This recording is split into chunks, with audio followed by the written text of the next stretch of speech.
don't have my phone to play you any songs. Oh, yeah? Just gonna have to...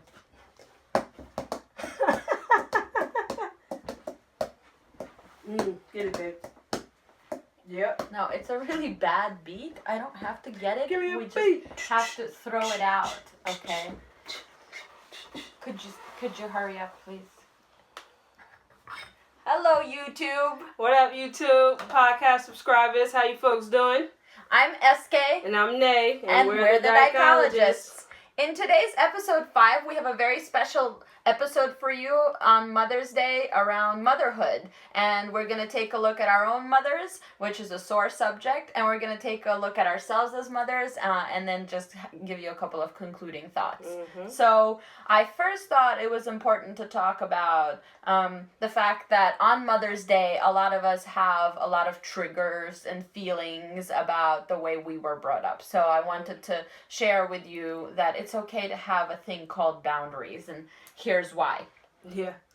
So, with me and my mom recently, it just really got to a point where I, really realized how much she was, invalidating us and how much she was invalidating me. And so I, had to draw some pretty clear lines that up until this point I really haven't done before. But I just really got to a point where I felt like, why should she get to just, enjoy every other part of my life except for us and our, family, and her, not really acknowledging that. So pretty much I was having a discussion with myself for most of the day on whether I should call her or if I should text her, if I should say anything to her. And, last year when I called her, I, had the same kind of feeling, but I eventually gave in and I called, to wish her happy Mother's Day. And she didn't wish me one, which was, really, really hurtful to me because I have a family and we have children, and I am a mom. 3. And yeah, 3 children. You're and right. we want more. Tell them about that. It's true. So we've recently started our journey to become pregnant and have our 4th child, which I will carry. Because I've had enough of the cough and pee situation, and I feel like I want to share that joy and spread the burden of never having control over one's bladder. And it's your turn. It's my turn to hold the weight in the family. There it goes.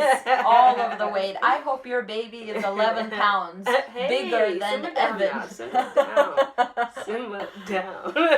So anyway, we've started on this great fertility journey, and I'm in my 2-week waiting period. We just recently had a cycle, and so we just have to see if we have a baby. Well, I mean, you have to do it too with us. So I want you to think like really great conception thoughts every time you wake up and every time you go to bed and on your lunch break, and just, help us out there. That's I know. Our job. I think that they can maybe help us. Maybe just put some good out in the air, a little dust every now and then. I'm like Juju, Mojo, no. Oh, I know. Russian. I'm having a Russian moment. It's Russian. It's okay. It's okay.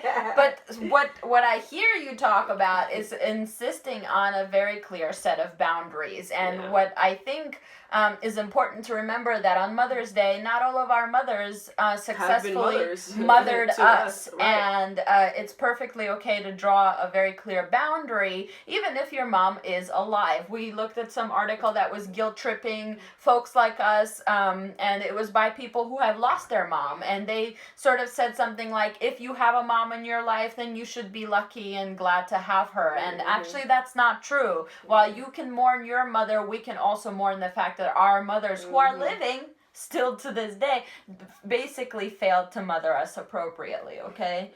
So I just really got to a point where I was just tired of trying to save face, our, families always try to, badger us into doing what they feel the right thing is, right? So the flowers, be like, cards, you need to give her a gift, hugs. or you need to say hi, or call her, or whatever, tell her this and that, but she don't didn't call feel you? One, she didn't Nobody call me, called us. and I just feel like I'm at a point in my life, and I'm, grown, and I feel like I don't want to put on, charades.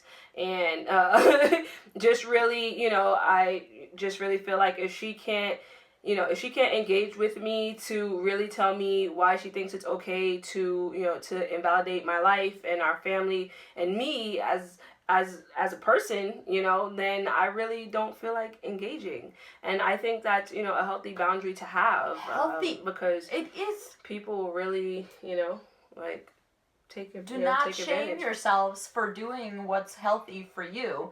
And with my mother, who lives downstairs with her mother and my father's sister, which is a different can of worms, it's a constant reminder that I cannot seem to separate from that particular person in my life. And we rely on her for childcare and, making sure the kids are going to school and whatever else. So it's a tough compromise, I would say, but it hasn't stopped me from becoming a parent myself, which I think is the case for a lot of LGBTQ folks who have been abandoned by their parents and their mothers. Sometimes they feel that maybe they don't want to carry that trauma forward. Maybe they wouldn't be able to parent, but actually because of their experiences, I really think if LGBTQ folks out there want to have children, that they ought to do so, because they would be so much more mindful and so much more compassionate and so much more earnest in identifying like the good, the bad, the ugly in themselves, in order to foster, in order to carry, in order to parent, And so I think it's not a biological tie so much that makes one a mother. It's being a consistent presence in someone's life that is validating, that is, parenting, that is inspiring in a sense, that is supportive. Okay, so then I guess the other thing I wanted to talk about is Dr. Rachel McKinnon, who has had all of the TERFs in the world after her today because she made a Mother's Day video about trans women being moms. And of course, trans people can be moms. And they also can be not moms and use other kinds of terminology for describing the parent that they are. So I wanted to remind everyone with my board. I got a new board, so we're really moving on up in the world, that I'm a gender, and as such don't have a gender, and that means I'm not a woman. So the second myth we're here to debunk is on Mother's Day, please remember that people are non-binary. Please remember that people can be a gender. Please remember that trans women are women and are mothers, and that there are a great variety of genders out there, and all of those folks also have families or are parents, and also don't assume that many of the folks you think ought to be parents even care to have a child in their life in the first place, right? And just part of that kind of constant invisibility, just wanted to show to you the present that our oldest son got for us today, and it kind of says, right, Mom, I love you so much, and so what we have to do is take a Sharpie, right? Add the S on the I think this is so depressing.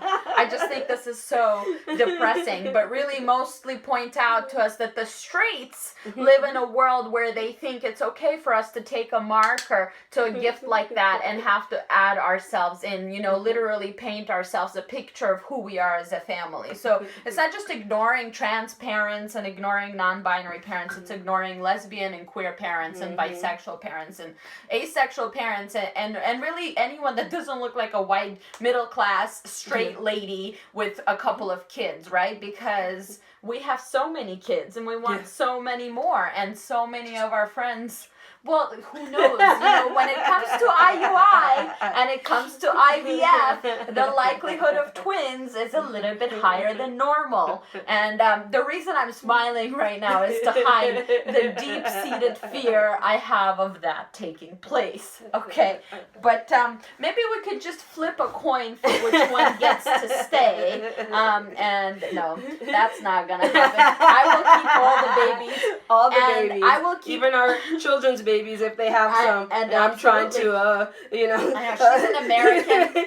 reverse this plan of action. I will take all of the kids abandoned on this day by their mothers if I couldn't have the space and the money and whatever, because that's a real thing that LGBTQ youth and teens get constantly thrown out for being who they are, and that is an utter failure on the part of their parents. If they cannot reconcile their feelings, their religion, their culture, their their background, with their children that they brought into this world, then they are an utter failure of a parent.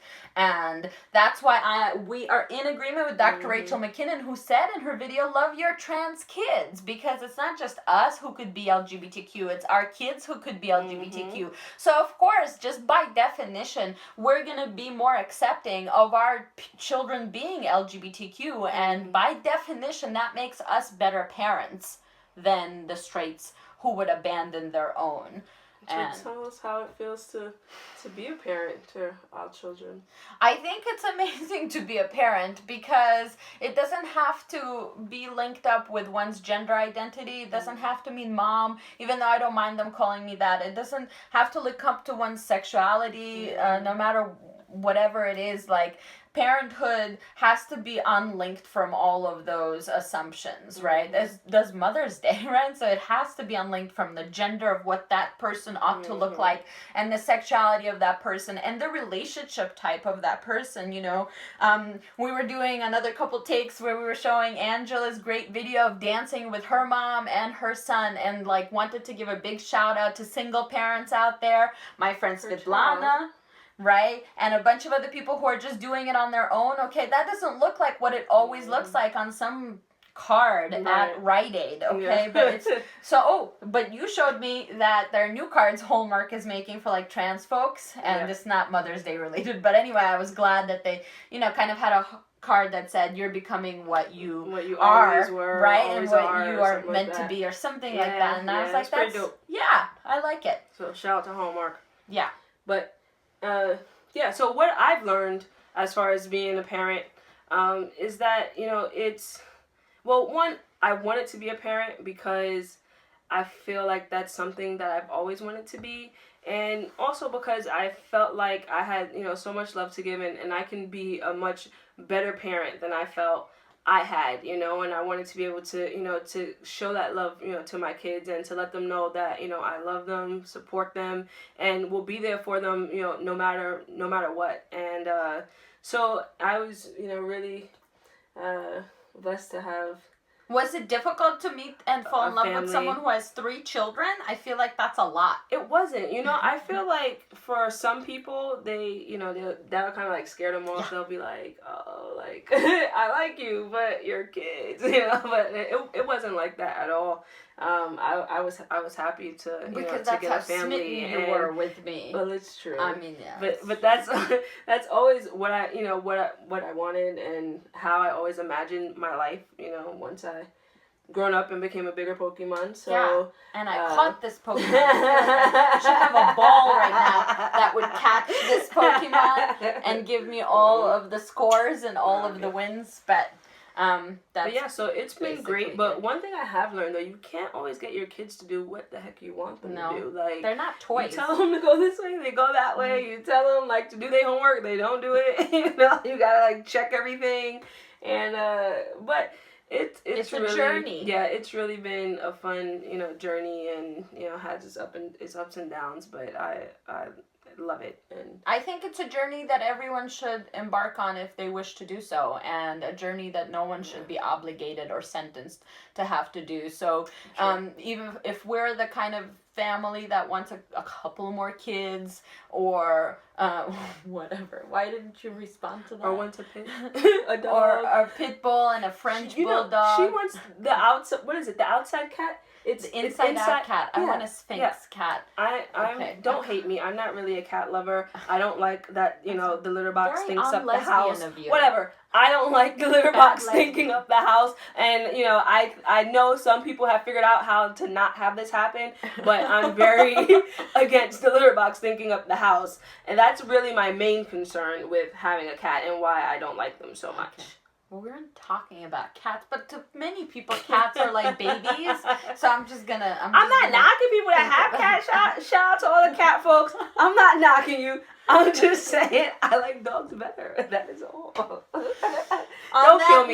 She has her she wants to kill me face right now. That's not true. I would never kill anyone at all. I'm a loving and gentle person. It's okay. True. Yeah. I'm an incredibly giving and kind human humanitarian human being.